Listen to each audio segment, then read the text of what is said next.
네, 안녕하세요. 누르끼끼입니다. 오늘 소개해드릴 영상은 끼끼특검 원피스 상급 라인 논란 파헤치기입니다. 원피스에는 신세계를 지배하는 4명의 황제 사왕들이 존재하며 이들은 세계관의 최상위권 강자라고 불리며 독자들에게 많은 관심을 받고 있습니다. 그리고 주인공 루피가 사람 이름의 모델 태양신 니카를 각성하며 비로소 사왕이 되었기에 독자들은 상황급 강자들과 루피를 자주 비교하곤 합니다. 그렇게 이번 끼끼 특검에서는 상황급 강자들 중 누가 가장 강할 것이며 그 근거는 무엇인지에 대하여 얘기해볼 것입니다. 또한 이 영상에서는 여러 관점에 따라 여러 의견을 피력할 것을 미리 알려드립니다. 루피는 와노쿠니 에피소드 이전까지만 하더라도 상황급에는 못 미치는 인물이었으며 상황 최고간부 2인자와의 서열도 불투명했습니다. 하지만 와노쿠니에 들어선 이후 패기와 신체 능력이 크게 상승하며 카이도우와 정면으로 대결할 수 있을 만큼 강해졌습니다. 그리고 결정적으로 카이도우와의 대결에서 악마의 열매 능력을 각성하는 데 성공하며 기어 5를 사용할 수 있게 되었고 루피의 무력은 단숨에 크게 상승하게 됩니다. 그리고 루피가 각성한 능력은 단순한 악마의 열매 능력 각성과는 다른 특수한 열매 능력 각성에 해당되기에 루피가 악마의 열매 능력을 각성하며 유독 더 강해졌다고 볼 수 있습니다. 루피는 사람 열매 모델 태양신 니카의 능력을 각성한 이후 카이도우와 최후의 대결을 펼치게 되었고 1대1로는 세계 최강이라고 불리우는 카이도우를 시종일관 압도하는 모습을 연출합니다. 루피는 카이도우를 가지고 줄넘기를 하거나 카이도우의 머리를 고무화시켜버린 이후 카이도우의 머리를 뚫어내기도 하였으며 카이도우가 활용대거 모드를 사용하여 전력을 드러낸 이후 바주란건을 사용하여 카이도우를 초살내버리는 모습을 연출하며 자신의 강함을 입증하였습니다. 그렇게 루피는 카이도우와의 대결만 보면 상황 중에서도 최상위권에 해당하는 강자라고 평가할 수 있으며 현 시점 루피를 이길 만한 인물이 이무 정도밖에는 없다고 보일 만큼 압도적인 퍼포먼스를 보여주었다고 볼 수 있습니다. 루피는 기어 5를 사용하여 카이도우를 잡아내며 자신의 강함을 입증하였으나 일부 독자들은 카이도우가 루피와의 대결에 핸디캡을 안고 싸웠기에 패배했으며 루피가 카이도우를 꺾은 건 일종의 주인공 버프이기에 아직은 루피가 상황급을 초월하지는 못하였으며 어쩌면 상황 중에서도 하위권 강자라고 말합니다. 그리고 근거로는 카이도우가 루피와의 대결 중에 신 오니가시마를 섬채로 들어올려 운반 중이었다는 점, 카이도우가 루피와 겨루기 이전 야마토 아카자야 고난자들과 겨루었다는 점, 루피가 카이도우에게 수차례 재도전을 했다는 점, 루피가 카이도우를 꺾은 이후 에그에 대해서 고작 세라핌 하나를 제대로 제압하지 못한다는 점이 있습니다. 그렇기에 루피는 아직은 카이도우를 꺾은 것만으로는 고평가되기에는 이르며 더 증명을 하거나 성장을 하여야만 비로소 세계 최강의 생물을 꺾은 남자라는 이명에 어울리는 남자가 될 것이라고 말합니다. 루피는 사람 열매 모델 태양신 니카를 각성한 이후에는 확실히 상황급 강자와 묶여도 손색없는 강자가 되었으며 세계 최강의 생물이라고 불리우는 카이도우를 손쉽게 잡아내는데도 성공하였기에 루피는 상황급 강자 중에서도 상위권 강자라고 평가할 수 있습니다. 다만 이 대결을 둘러싼 일부 논란이 있긴 하나 루피 역시 게르니카의 난입으로 인하여 카이도우에게 정찰을 허용하였으며 기어 5를 사용한 이후에는 카이도우를 상대로 단 한 차례의 위기도 허용하지 않았기에 상황급 강자 중에서도 상위권에 해당하는 강자라고 평가할 수 있습니다. 시키는 과거 로저의 라이벌 중 한 명으로 불렸던 인물이며 로저 시대의 이름을 떨친 대적 중 한 명이었습니다. 그리고 시키는 에드워에서 로저의 적단을 아득히 능가하는 병력을 이끌고 로저와 대결하게 되었고 로저에게 행운이 작용하며 공식적으로 무승부를 거두었습니다. 다만 전투 양상을 살펴보면 사실상 금사자의 적단은 괴멸하였으며 시키 본인도 타륜이 박히는 영구적인 부상을 당한 반면에 로저의 적단은 인명피해가 전혀 없는 것으로 묘사되었기에 사실상 로저가 시키에게 승리를 거두었다고 볼 수 있습니다. 시키는 로저가 체포되었다는 소식을 듣게 된 이후 곧바로 분노하며 홀로 마린포드를 침공하였고 그곳에서 거프 센고쿠 듀오와 싸우게 됩니다. 그리고 결과는 당연한 시키의 패배였으나 시키는 무려 거프 센고쿠 듀오를 상대로 반나절을 버텨내며 마린포드를 반파시켰기에 이는 매우 대단한 업적이라고 볼 수 있습니다. 특히 이 당시 거프와 센고쿠는 전성기 상태였기에 이 둘을 상대로 무려 반나절이나 버텨낸 시키가 매우 대단하다고 평가할 수 있습니다. 임펠다운은 대감옥이라고 불리우며 단 한 명의 탈옥수도 용납하지 않는 정의의 종착지 그 자체였습니다. 하지만 시키가 임펠다운에서 최초로 탈옥하는데 성공하며 임펠다운의 신화가 무너져 내렸고 시키는 임펠다운 최초의 탈옥수라고 불리게 되었습니다. 다만 시키가 자신의 두 다리를 잘라버리고 임펠다운에서 탈옥하였기에 이는 상한급 강자라면 누구나 가능한 정도의 퍼포먼스로 보이기에 임펠다운 최초의 탈옥수라는 점만으로 시키를 고평가할 순 없으나 실행력과 정신력만큼은 서왕 중에서도 상위권에 속한다고 평가할 수 있습니다. 시키는 거프 센고쿠 듀오와의 대결과 임펠다운 최초의 탈옥수 로저의 라이벌 칭호라는 이유로 사왕 이상급 강자로 평가받아 왔습니다. 하지만 센고쿠가 록세적단에 대하여 소개하며 흰수염 빅맘 카이도우를 1군으로 묘사하고 시키를 왕직 은부 캡틴 존과 함께 2군으로 묘사하며 평가가 하락하였습니다. 또한 와노쿠니 에피소드가 시작되며 카이도우 빅맘의 평가가 상승하게 되었으며 샹크스 미호크 등의 평가마저 더불어 상승하며 결론적으로 사왕이라는 칭호를 거머쥐지 못하며 바다의 황제가 되지 못한 시키의 평가가 하락하게 되었습니다.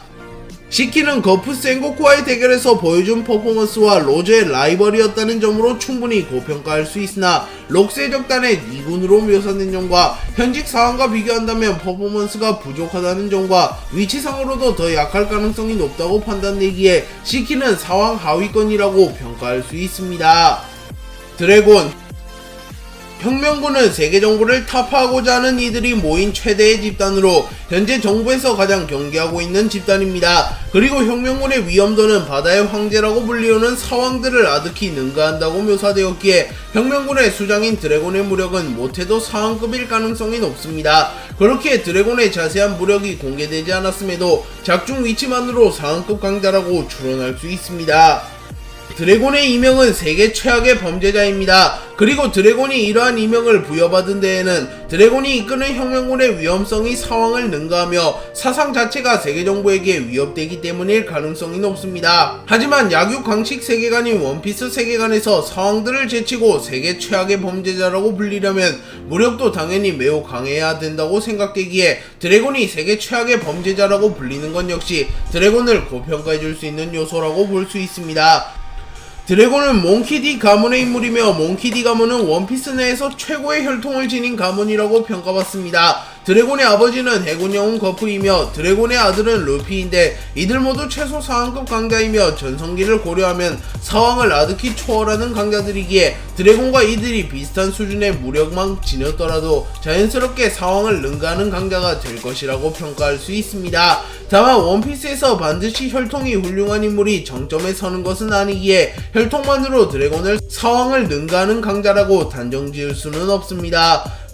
드래곤은 아직 자세한 정보가 풀리지 않았기에 무력이 어느 정도인지 확답을 내리기 어려우나 혁명군의 수장이며 루피의 아버지 거프의 아들임을 고려하면 최소치로 잡아도 해군대장을 능가할 가능성이 높습니다. 그렇게 우선은 드래곤은 사왕 중위권 강자라고 평가하겠습니다. 아카이누는 현 해군의 최강자입니다. 그리고 보편적으로 해군 원수가 해군 대장보다도 강하다고 평가받기에 아카이누는 최소 해군 대장보다 강할 것이며 사왕급의 무력을 지닌 인물이라고 평가할 수 있습니다. 그리고 아카이누는 대장 시절에도 이미 흰수염과 대등하게 겨룰 정도로 강했으며 모든 해군 대장 중 최강이라고 불렸던 인물이기에 아카이누가 원수에 오르며 더 성장하였다고 가정하면 현 시점 아카이누를 이길 만한 인물은 거의 없다고 봐도 무방합니다. 아카이누가 가장 고평가받는 이유는 기초 전투 능력과 패기도 있으나 아카이누의 최대 장점은 누가 뭐래도 마그마그 열매 능력자라는 것입니다. 아카이누는 정상결전에서 마그마그 열매의 능력을 사용하여 에이스를 단 한 방만에 죽여버렸으며 흰수염의 얼굴을 절반 태워버리고 두 차례 명구를 사용하여 치명타를 주는 모습을 연출하며 살상력만큼은 모든 악마의 열매 능력자들 중 가장 강함을 입증하였습니다. 그렇게 사소한 틈에 승부가 갈리는 상황급 강자들의 대결에서 스치면 치명타인 아카이누의 마그마그 열매 능력은 가히 사기적이라고 평가할 수 있습니다. 티치는 보니를 납치한 이후 해군에게 군함 한 척과 보니를 교환하자고 말하였고 해군과 거래를 하기 위하여 기다립니다. 하지만 오거가 군함 위에 아카이누가 있다는 사실을 알렸고 티치는 젠장 벌써 그런 건 원하지 않아 라고 말한 뒤 곧바로 군함과 보니 모두를 포기하고 도주합니다. 그리고 이 당시 티치는 사왕이라고 불리던 시기였습니다. 물론 티치의 성격상 불필요한 전투를 하지는 않기에 이러한 선택을 했을 가능성이 높으나 만약 아카이누가 강하지 않았더라면 티치가 굳이 도주하지 않았을 것이며 마그마그 열매만을 강탈했을 것이기에 이 장면을 보면 아카이누가 얼마나 강한지 알 수 있는 부분입니다. 오다 작가님은 한 인터뷰에서 주인공을 너무 강하지 않게 설정하는 것은 중요해요. 그래야 연재가 빨리 끝나지 않습니다. 예를 들어 아카이누가 주인공이면 연재가 1년도 못 가니깐 이라고 말하며 만약 아카이누가 원피스의 주인공이었다면 고작 1년 만에 원피스가 끝났을 것이라고 말합니다. 그리고 많고 많은 캐릭터 중 작가가 인용한 너무 강한 주인공이 아카이누라는 점 역시 아카이누가 얼마나 강한지 실감할 수 있는 부분입니다. 아카이누는 대장 시절의 기량만 놓고 본다면 상한급 강자 중 중하위권에 속한다고 볼 수 있습니다. 하지만 원수가 되면 더 강해졌더라면 충분히 상한급 강자 중 상위권 강자로 평가할 수 있으며 어쩌면 거푸마저 뛰어넘고 해군 역사상 최강자가 되어 루피를 위협할 수도 있습니다. 하지만 아직은 원수가 된 아카이누의 무력이 어느 정도인지 정확하게 알 수 없기에 우선은 상한급 강자 중 중위권으로 평가하겠습니다. 티치는 과거에는 무력이 약했던 인물로 평가받으며 실제로도 에이스와 비기거나 마젤란에게 쉽게 저지당하는 모습을 연출해왔습니다. 하지만 티치는 방심하지 않고 전력을 다한 샹크스의 눈에 상처를 내는데 성공하였으며 자신은 부상조차 입지 않았습니다. 또한 이때 샹크스는 이미 사왕에 오른 시절이었으며 기량이 절정에 올랐던 시절이기에 이러한 샹크스에게 상처를 낸 티치는 상급 이상의 강자였을 가능성이 높습니다. 그렇기에 티치가 과거 비교적 약한 모습을 보인 것은 티치가 모종의 이유로 힘을 숨겼다고 볼 수 있습니다. 그리고 그것이 아니라면 샹크스의 눈에 상처를 낼 수 있었던 것이 우연이거나 행운이었다고도 볼 수 있습니다. 티치는 정상결전에 난입하여 흰수염의 흔들흔들 열매를 강탈한 이후 원피스 세계관 최초로 2개의 악마의 열매를 먹는 데 성공하였습니다. 그리고 티치는 정상결전 이후 뒷수습 전쟁에서 마르코를 포함한 흰수염의 득단 잔당들을 쓸어버리며 사왕에 등극하는 데 성공합니다. 그리고 티치는 2년간 능력자 사냥을 자행하며 악명을 떨치게 되었고 현상금도 거의 40억 베리에 가까워집니다. 티치는 해적으로서 루피의 최종 보스가 될 가능성이 가장 높은 인물이며 어쩌면 이무마저 뛰어넘고 원피스의 최종 보스가 될 것이라는 평가를 받는 인물입니다. 그렇기에 티치는 지금보다 더 성장할 것이며 루피의 최대의 적이 될 것이기에 당연히 엄청난 퍼포먼스를 보여줄 것으로 추정됩니다. 또한 액션 만화의 빌런은 늦게 등장할수록 강하다는 특징이 있기에 티치는 어쩌면 카이도우보다 더 강력한 모습을 보여줄 가능성이 충분합니다.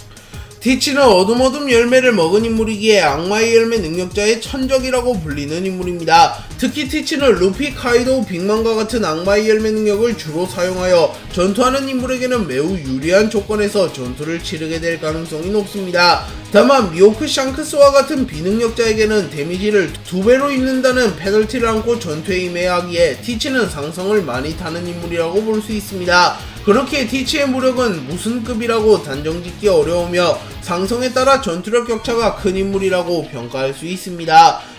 티치는 아직 자세한 무력이 드러나지 않았으며 전력이 베일에 쌓인 인물이기에 정확한 무력을 알 수는 없으나 로우를 손쉽게 제압한 것과 비능력자 시절에 이미 샹크스와의 대결에서 위를 점한 실력자라는 것을 감안하면 티치는 상한급 강자 중에서도 최소 중위권에 해당하는 강자라고 평가할 수 있습니다. 그리고 전력이 드러난다면 평가가 더 오를 가능성이 매우 높아 보이기에 티치는 상한급 강자 중 상위권 강자라고 평가할 수 있습니다.